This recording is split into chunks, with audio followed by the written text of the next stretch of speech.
जय माता दी। आइए सुनते हैं अगहन गुरुवार व्रत कथा पूजन विधि। यह व्रत पूजा करने से माता महालक्ष्मी प्रसन्न होती हैं तथा सुख शांति एवं धन संपत्ति प्राप्त होती है। यह व्रत करने वाली स्त्री तथा पुरुष दोनों मन से स्वस्थ एवं आनंदमय होने चाहिए। इस व्रत को किसी भी महीने के प्रथम गुरुवार से शुरू कर सकते हैं।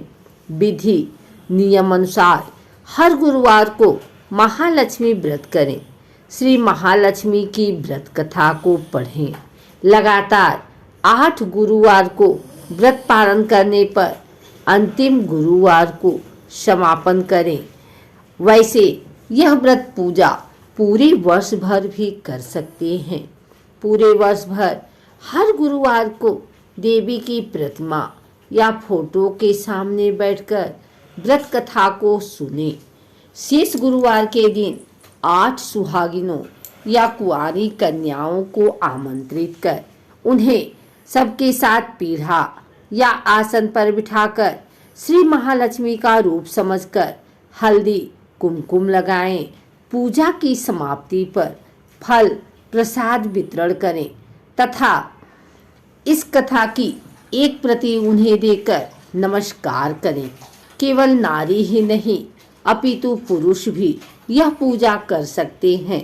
वे सुहागन या कुमारिका को आमंत्रित कर उन्हें हाथ में हल्दी कुमकुम प्रदान करें तथा व्रत कथा की एक प्रति देकर उन्हें प्रणाम करें। पुरुषों को इस व्रत कथा को पढ़ना या सुनना चाहिए।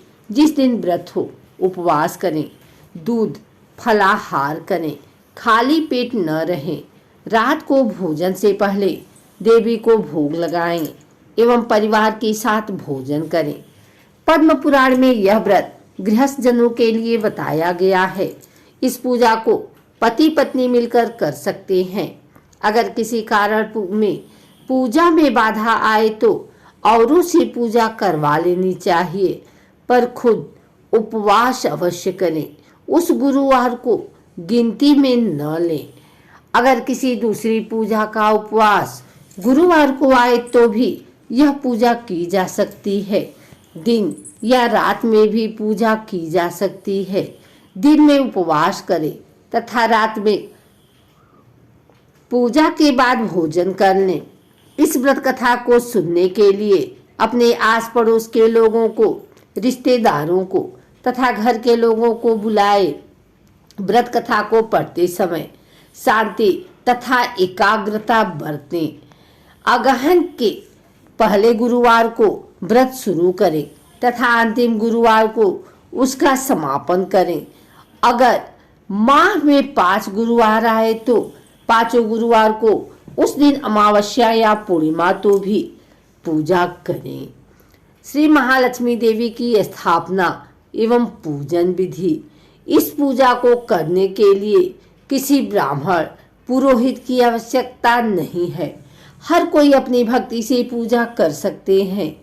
एक दिन पूर्व ही घर को गोबर से लीप ले या फिर गीले कपड़े से पोंछ ले। इसके बाद एक ऊंचे पीढ़े या चौकी पर या छोटे मेज पर बीच में थोड़े गेहूं या चावल रखकर एक साफ सुथरे तांबे या पीतल के लोटे को पानी से भरकर चावल या गेहूं पर रखें। पानी में सुपारी, कुछ पैसे और दुर्वा घास डालें। ऊपर से लोटे में चारों तरफ 5 तरह के पेड़ के 5 या 7 पत्ते डालकर बीचों बीच एक नारियल रखें। उस नारियल पर बाजार में उपलब्ध देवी के मुखौटे या चेहरे को बांध या चिपका दें और लोटे पर हल्दी कुमकुम लगाएं और साथ ही उस लोटे के गले में लोटे के हिसाब से लहंगा बांध दें और नारियल के ऊपर एक छोटी चुनरी चढ़ा दें। साथ ही देव की प्रतिमा या फोटो को पूर्व दिशा में मुंह करके या उत्तर दिशा में मुंह करके स्थापना करनी चाहिए। इस व्रत कथा की पुस्तक में जो फोटो है उसे भी सामने रखें तथा पूजा प्रारंभ करें। इसके बाद आचमन करें। ओम केशवाय नमः, ओम नारायणाय नमः, ओम माधवाय नमः। इन 3 मंत्रों को पढ़कर या सुनकर प्रत्येक मंत्र से एक एक आचमन कर फिर ओम गोविंदाय नमः बोलते हुए हाथ धो ले। फिर देवी को फूलों से जल का छींटा देते हुए स्नान करावें और हल्दी कुमकुम लगाएं, पुष्प हार अर्पित करें, धूप दीप जलाएं।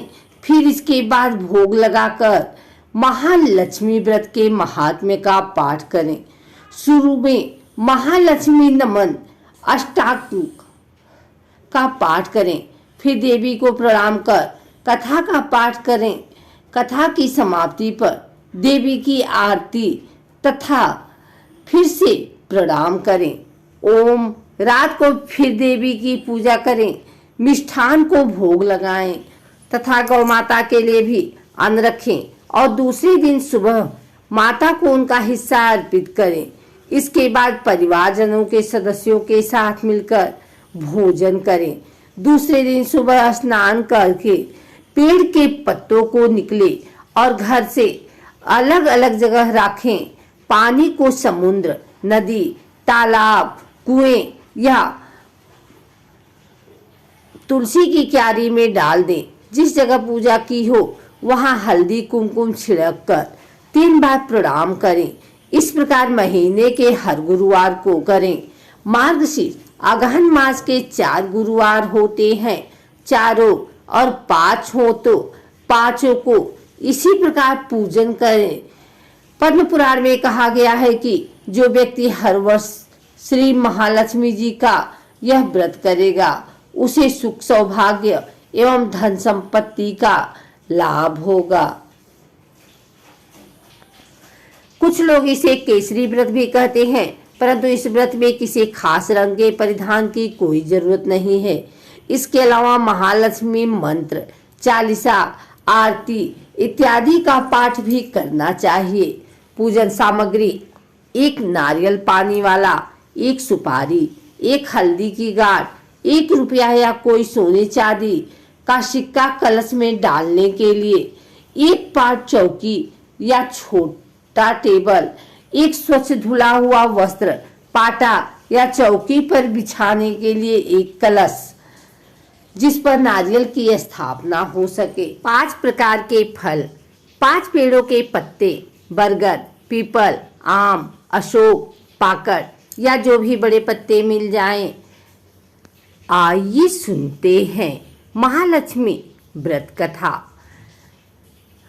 गुरुवार की व्रत कथा, इसे श्रावण और पठन करने से दुख दरिद्र दूर हो जाता है और श्री महालक्ष्मी माता की कृपा से सुख संपत्ति ऐश्वर्य प्राप्त होता है।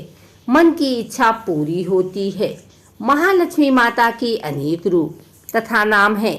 भूतल में वे छाया, शक्ति, त्रिशा, शांति, जाति, लज्जा, श्राद्धा, कांति, वृत्ति, स्मृति, दया, तुष्टि, माता, अधिष्ठात्री एवं लक्ष्मी के रूप स्थित हैं।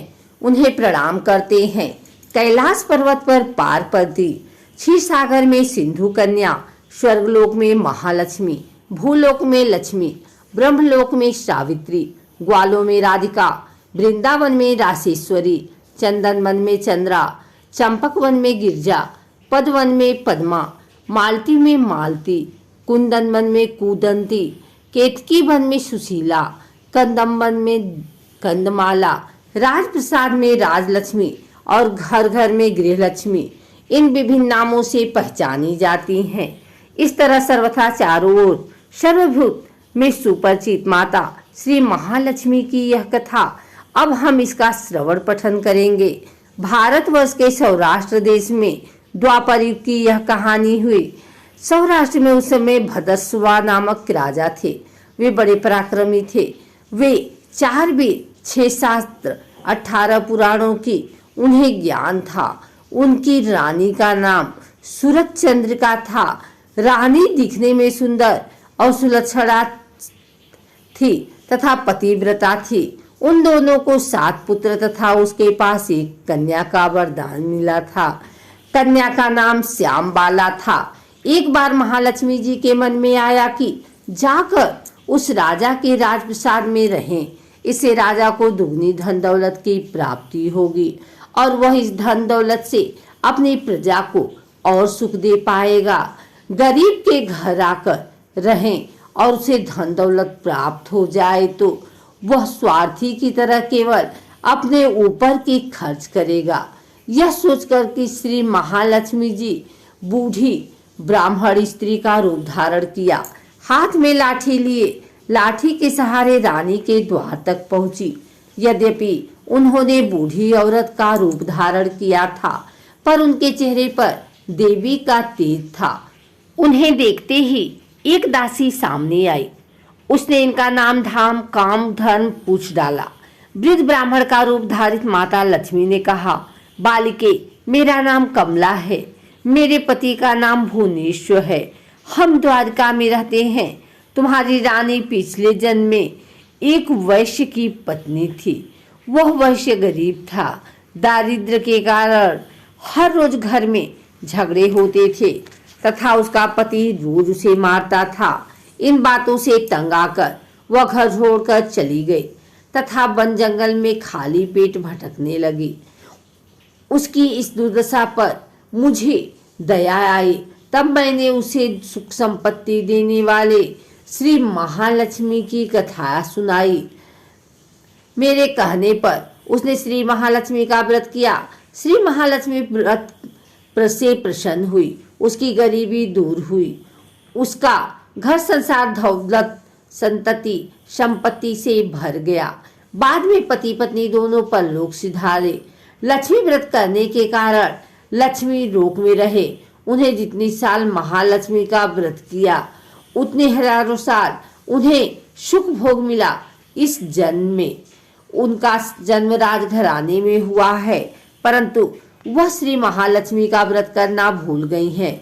उसे यह याद दिलाने में आई हूँ। बुढ़िया की बातें सुनकर दासी ने उन्हें प्रणाम किया तथा श्री महालक्ष्मी का व्रत किस तरह किया जाए इस बारे में पूछा। बुढ़िया रूप धारण किए हुए श्री महालक्ष्मी माता ने दासी की पूजा की विधि तथा महिमा बताई। इसके बाद वह दासी माता को प्रणाम कर रानी को बताने अंदर चली गई। राज वैभव में रहते हुए रानी को अपने ऐश्वर्य का बहुत घमंड हुआ था। संपत्ति तथा अधिकार की वजह से वह उन्मत्त हो गई। दासी द्वारा बताई गई बुढ़िया की बातें सुनकर वह आग बबूला होकर राजद्वार पर आकर बुढ़िया रोने लगी। महालक्ष्मी पर बरस पड़ी। उसे यह मालूम नहीं था कि श्री महालक्ष्मी माता बुढ़िया का रूप धारण किए द्वार तक आई हैं, परंतु रानी का इस कदर रुख बर्ताव तथा अपना अनादर देखकर माता ने वहां ठहरना ठीक न समझा। वे वहां से चल पड़ी। राह में उन्हें राजकुमारी श्यामबाला मिली। उन्होंने श्यामबाला को सारी बात बताई। श्यामबाला ने अपनी ओर से महालक्ष्मी माता से क्षमा मांगी। माता को उस पर दया आई। उन्होंने श्यामबाला को श्री महालक्ष्मी व्रत के बारे में बताया। उस दिन अगहन माह का पहला गुरुवार था। श्यामबाला ने परम श्रद्धा से श्री महालक्ष्मी व्रत रखा था। फलस्वरूप राजा सिद्धेश्वर के सुपुत्र मालाधर से उसका विवाह हुआ। वह धन दौलत ऐश्वर्य वैभव से माला माल हो पति के साथ ससुराल में आनंद से दिन बिताने लगी। इधर श्री महालक्ष्मी का रानी पर प्रकोप हुआ। फलस्वरूप राजा भद्रश्रवा का राज्य एवं राज्य कारोबार नष्ट हो गया। यहाँ तक कि खाने के लाले पड़ गए। ऐसी हालत में एक दिन रानी ने राजा से निवेदन किया कि हमारा दामाद इतना बड़ा है, धनवान है, ऐश्वर्यशाली है, क्यों न उसके साथ जाएं, अपना हाल उसे बताएं, वह जरूर हमारी मदद करेगा। इस बात पर राजा भद्रश्रवा दामाद के पास रवाना हुए।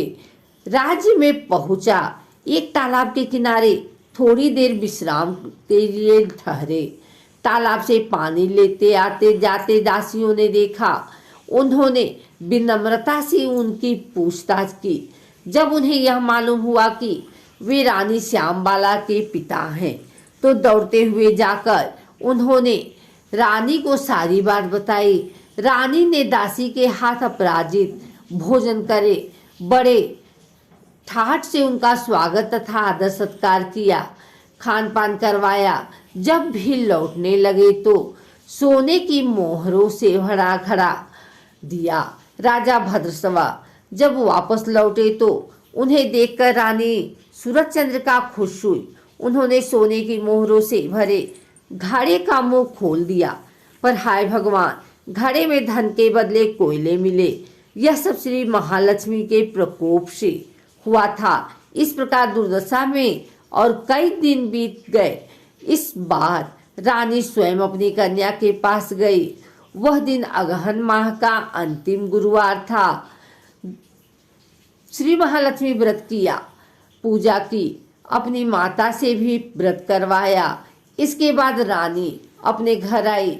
श्री महालक्ष्मी का व्रत रखने पर उसे फिर से अपना राज्यपाल, धन दौलत, ऐश्वर्य प्राप्त हुआ। वह फिर से सुख शांति आनंदमय जीवन बिताने लगी। कुछ दिनों बाद राजकन्या श्यामबाला अपने पिता के घर आई। उसे अपने घर देखकर सूरजचंद्रिका को पुरानी बातें याद आ गई। यही कि श्यामबाला ने अपने पिता को घड़ा भर कोयला दिया था और उसे तो कुछ भी नहीं दिया। इसी कारण आतिथ्य नहीं हुआ, बल्कि अनादर हुआ।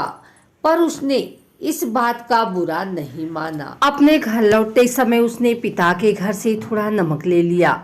अपने घर लौटने पर उसके पति ने पूछा, अपने मायके से क्या लाई हो? इस पर उसने दब्बा दिया, वहां का सार लाई हूँ। पति ने पूछा, इसका मतलब क्या हुआ? श्यामबाला ने कहा, थोड़ा धीरज रखें, सब मालूम हो जाएगा। उस दिन श्यामबाला ने सारा भोजन नमक डाले बिना बनाया और परोसा।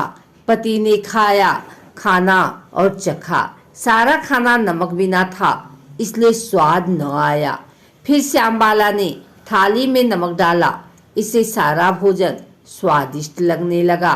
तब श्यामबाला ने पति से कहा, यही है वह मायके से लाया हुआ सार। पति को उसकी बात सही लगी। फिर वह दोनों हंसी मजाक करते हुए भोजन करने लगे। कहा गया है कि इस तरह जो कोई श्रद्धा भाव से श्री महालक्ष्मी का पूजा करे, उसे माता की कृपा प्राप्त होती है, सुख संपत्ति शांति प्राप्त होती है, सभी मनोकामनाएं पूरी होती है। परंतु यह सब प्राप्त होने पर माता की पूजा को भूलना नहीं चाहिए। हर गुरुवार को व्रत पाठ अवश्य करना चाहिए।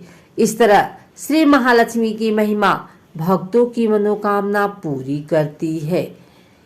इस प्रकार श्री महालक्ष्मी की गुरुवार की कथा संपूर्ण हुई।